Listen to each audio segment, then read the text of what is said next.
Good news! Central Americano MBBS just 34 lakhs. Columbus Central University. ఆరోగ్యపరంగా చూసినా కానీ ఆ గోవు పాలు కానీ గోవు నెయ్యి కానీ గోఘృతం అంటారు కదా, ఇవన్నీ కూడా చాలా గొప్పవి కదా. వీటి గురించి ఇంకా తెలియాల్సిన అవసరం, అవేర్నెస్ తక్కువ ఉందని చెప్పాలి కదా మనకు. తక్కువ ఉందండి. కానీ ఒకటి, అవి నిజంగా మీరు ఇందాక అన్నారే గోమాత అని. ఇప్పుడు ఈ కాకినాడ పట్టణంలోనే భానుగుడి జంక్షన్లో శిశు మందిరం అని ఒకటి ఉంటుంది, ప్రభుత్వ ఆధ్వర్యంలో నిర్వహింపబడుతుంది.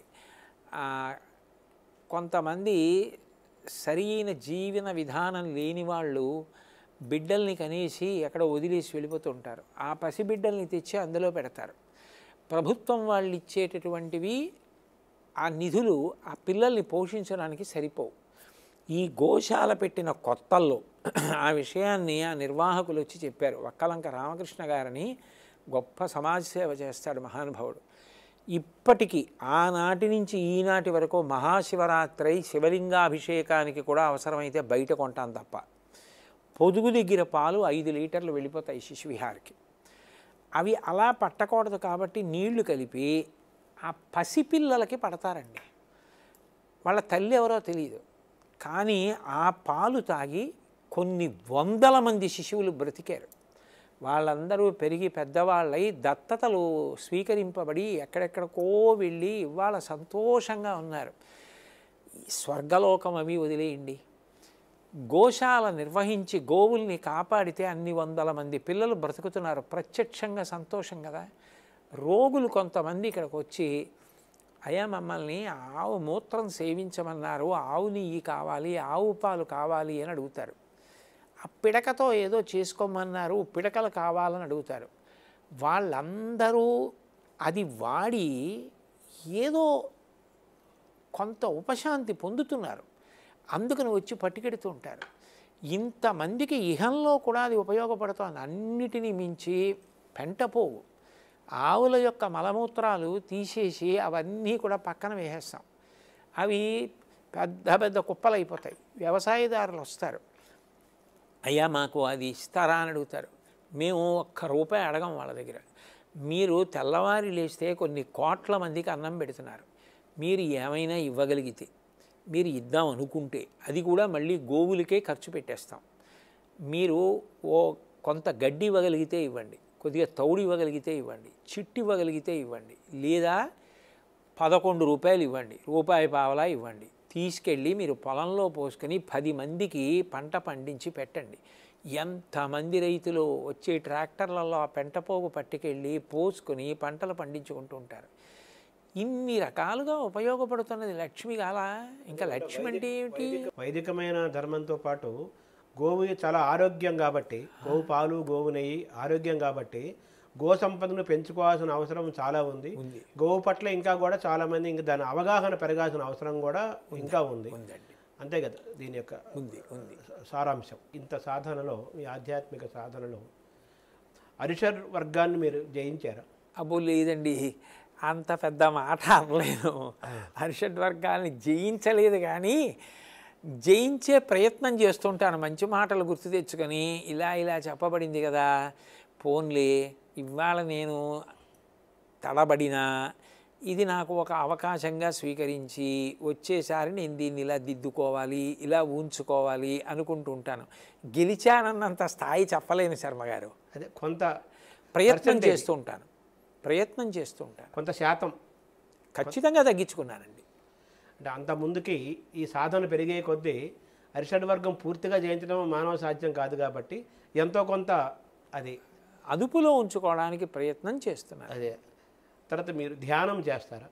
మీ ఉపాసన మామూలుగా శుద్ధితో పాటు ఆ ధ్యానము పిల్లలు యువతరానికి పోటీ పరీక్షలకు వెళ్ళేవాళ్ళు, చదువుకునే వాళ్ళకి, తర్వాత రకరకాల ఒత్తిళ్లకు గురయ్యేవాళ్ళు, అందరూ గురవుతున్నారు. చిన్నవాడు అవుతున్నాడు, పెద్దవాడు అవుతున్నాడు. ఈ ధ్యానము దానికి మార్గదర్శనం అవుతుంది కదా, ఎంతో కొంత వాడిని మంచి మార్గంలో నడిపిస్తుంది కదా. ప్రశాంతతకి మారు పేరు ధ్యానం. ఆ ధ్యానం వల్ల ఏమవుతుందంటే ఆ ప్రశాంత చిత్తం ఏర్పడుతుంది. ముందు మీరు ప్రశాంతంగా ఉండగానే మంచి విషయాలు స్ఫురణకు వస్తాయి, మంచి నిర్ణయాలు చేసుకోగలుగుతారు. అయితే నేను పిల్లలకి చెప్పేది ఏదంటే ధ్యానం ఒక్కటే కాదండి, సమయపాలన చాలా అవసరం.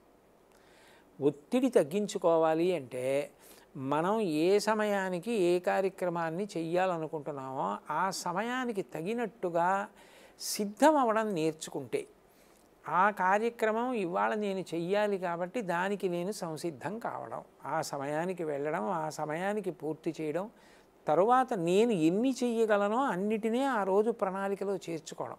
ఎక్కువ చేర్చుకుని ఒత్తిడి పడకూడదు, తక్కువ చేర్చుకుని తమో గుణానికి వశం కాకూడదు. ఒకరోజు ఒక వ్యక్తి నిర్వహించగలిగిన వాటిని చక్కగా నిర్వహిస్తూ వెడితే ప్రశాంతంగా ఉండడం అలవాటు అవుతుంది. అది ధ్యానానికి కొనసాగింపు. అట్లా కాకుండా 23.5 గంటలు ఒత్తిడితో ఉండి అరగంట నేను ఒత్తిడి తగ్గించుకోవడానికి ధ్యానం చేస్తాను అంటే అది మంచి పద్ధతి కాదు. ఒక రోజంతా ధ్యానంగా మారేటట్టుగా చూసుకోవాలి. రివర్స్ అవ్వాలి. ఏ పని చేస్తున్నారో దాని మీదే దృష్టి నిలబడాలంటే ఒత్తిడి పరిహరింపబడాలి. ఒత్తిడి తగ్గాలంటే ఇప్పుడు నేను ఈ పని చేస్తుంటే ఈ పని ఎంతవరకు చేయాలో అంతవరకు చేసి నేను మళ్ళీ వెళ్ళి ఇంకో పని చేసుకోవడానికి కావలసినట్టుగా ప్రణాళిక చేసుకున్నాను అనుకోండి, ఒత్తిడి ఉండదు. నేను ఏది చేస్తున్నా దాని మీద దృష్టి పెట్టి చేయడానికి నాకు అవకాశం ఉంటుంది. అదే ధ్యానం. అప్పుడు ధ్యానం విస్తరిస్తుంది అంటాను నేను. అంటే ఈ ధ్యాన తపో యోగ మార్గాలు ఉన్నాయి కదా, ఇవన్నీ ఒకదానికి కొంత మనం అలవాటు అయ్యే కొద్దీ మిగతాయి కూడా ఒక్కొక్కటి మనకు మన జీవితంలో ప్రవేశిస్తాయి కదా. అవి జాతిని సమాజాన్ని వాళ్ళ జీవితాలని సక్రమంగా మార్చడానికి ఉపయోగపడతాయి. ఈ క్రమంలో భగవద్గీత పరంగా మీరు ఎంత ప్రయాణం చేశారు? భగవద్గీత అనేటటువంటిది ఆచరణాత్మకమైనటువంటి గొప్ప విషయాలతో కూడుకుని ఉంటుందండి. అపోహలు, అర్థం లేని విషయాలు, ఇటువంటి వాటినన్నింటినీ కూడా నిర్ద్వందంగా ఖండించి యథార్థంగా మనం చెయ్యవలసిన కర్తవ్యత నిష్టని మనకి నేర్పుతుంది. ఇది నువ్వు చెయ్యాలి, ఇది నువ్వు చెయ్యకూడదు. తెలిసి కానీ తెలియక కానీ ఇలాంటిది పట్టుకుంటే ఇలా జారతావు, తెలిసి కానీ తెలియక కానీ ఇలా పట్టుకుంటే ఇలా పైకి ఎక్కుతావు. దీన్ని చాలా అందంగా చక్కగా బోధ చేస్తుంది భగవద్గీత. అందుకే అది నాకు ఆచరణాత్మకంగా అనిపిస్తుంది. చూడండి, ఒక శ్లోకం ఉంటుంది, ధ్యాయతో విషయాన్ పుంసః సంగత్ శిశూపజాయతే సంగాత్ సంజాయతే కామః కామాత్ క్రోధోభిజాయతే క్రోధాత్ భవతి సమ్మోహః సమ్మోహాత్ స్మృతివిభ్రమః స్మృతిభ్రంశాత్ బుద్ధినాశో బుద్ధినాశాత్ ప్రణశ్యతి. అనవసరపు విషయం జోలికి వెళ్ళి దాన్నే పట్టుకుంటే ఎంత వేగంగా జారిపోయి ఎక్కడికొచ్చి పడిపోతాడో చెప్తుంది. ఒక విషయాన్ని పట్టుకోవలసిన రీతిలో పట్టుకోవడం చిట్ట చివరికి ఏ ప్రయోజనానికి కారణమవుతుంది అంటే ఏడవలసిన అవసరం ఉండదు. అసలు భగవద్గీత ప్రారంభమే అది కదండి. కృష్ణ భగవానుడు నోరు విప్పి మాట్లాడుతూ ప్రజ్ఞావాదాంశ్చ భాషసే గతాసూనగతాసంశ్చ నాను సూచంతి పండితాహ, ఏడవకు, నువ్వు అన్నీ తెలుసున్న వాళ్ళ మాట్లాడి ఏడవకుండా ఉండడం నేర్చుకో అని మొదలుపెట్టి మళ్ళీ పూర్తి చేసేటప్పుడు సర్వధర్మాన్ పరిత్యజ్య మామేకం శరణం వ్రజ అహం త్వా సర్వపాపేభ్యో మోక్షయిష్యామి మాసుచ. ఏడవద్దు, ఏడవకు మధ్యలో భగవద్గీత. అంటే అసలు భగవద్గీత పట్టుకున్న వాడికి ఆచరణాత్మకంగా భగవద్గీతని మనం ఉపయోగించుకుందాం. ఇది కథ కాదు, ఇది ప్రతి శ్లోకం పట్టుకుని అనుష్ఠానంలోకి తెచ్చుకోవలసింది అన్న కోణంలో భగవద్గీతని పరిశీలించి అనుష్ఠిస్తే ఏడవలసిన అవసరం ఉండదు. ఏడవడానికి ఎంత దూరం అవుతాడంటే భగవద్గీతకి అంత దగ్గర అవుతాడని అర్థం. భగవద్గీతకి దగ్గర అవుతాడంటే ఏడవడానికి దూరం అవుతాడు. ఆఖరికి ఆ ఏడుపు మానేయడం అన్నది ఎక్కడి వరకు విడుతుంది అంటే శరీరం పడిపోతోందన్నా ఇది అనివార్యమైన పరిణామమే కదా. దీని గురించి వాసాంసి జీర్ణాని యథా విహాయ నవాని గృహ్ణాతి నరోపరాణి తథా శరీరాన్ని విహాయ జీర్ణాన్ అన్యాని సంయాతి నవాని దేహి. ఏడవడానికి ఏముంది అని ఏడవడానికి అవకాశం లేకుండా బ్రతకగలిగిన మనుష్య జన్మ కన్నా గొప్ప జన్మ ఇంకేమిటి ఉంటుంది? అదే సార్థక్యం. అది ఇవ్వగలిగిన ఆచరణాత్మకమైన విద్య నేర్పగలిగిన అద్భుతమైన గ్రంథం భగవద్గీత. అంటే భగవద్గీతలో ఏదైతే చెప్పారో అవన్నీ ఆచరించగలిగినవి, అలాగే తగినవే, కానీ ఆచరించగలిగినవి కూడా. ఆచరించగలిగినవి కూడా. ఆహారం దగ్గర నుంచి ఆయన అన్నీ మాట్లాడాడు కదండి. అందుకని అది అయ్యో దూరం అయిపోయిందని ఏడవలసిన పరిస్థితి అంటూ వస్తే ఒక్కటే. ఇంకా ఆచరించడానికి అవకాశం లేకుండా చచ్చిపోయిన వాడి దగ్గర భగవద్గీత వేసి అసలు నిజంగా బతికుండగా ఆచరించవలసిన వాడు బ్రతికున్నప్పుడు దాన్ని వినకపోవడమే శోచనీయమైన విషయం. వాడు వెళ్ళలేదని అడవాలి మరి. అప్పుడు ఎందుకు భగవద్గీత? అప్పుడు దాకా వెళ్ళలేదని వాడికి వినిపిస్తున్నారు. అప్పుడు ఆచరించవలసిన వాడు ఇది ఆచరించాలి తప్ప అది ఆచరించడానికి రా అంటే ఇంకా ఆచరించే అవకాశం పాపం ఆయనకి లేదు. ఆయన శరీరాన్ని వదిలేశాడు, ఆచరించడానికి సాధనమే అది, దాన్ని వదిలేశాడు. ఆయన దగ్గర ఆయన దగ్గర భగవద్గీత పెడితే ఉపయోగం ఏమిటి? మనం ఆచరించాలి. మనం భగవద్గీత అందుకోసమని చెప్పి దాన్ని తీసుకుంటే ఎక్కువ ఉపయుక్తం అవుతుందని నా భావన. ఒకవేళ అట్లా భగవద్గీత పెట్టడం వల్ల శోకం తగ్గుతుందేమో అంటే ఏమో, అది కూడా మంచిది. అప్పుడు కూడా నేనేం కాదనడానికి ఏముంది.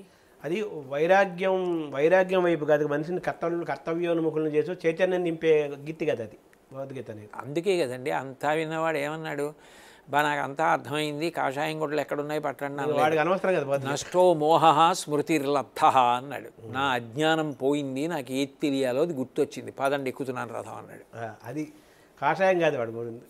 ఆయన కోరుకున్నది సర్వసంగ పరిత్యాగం కాదు, ఆయన కర్తవ్య నిర్వహణకు ఉద్యుక్తుడయ్యాడు.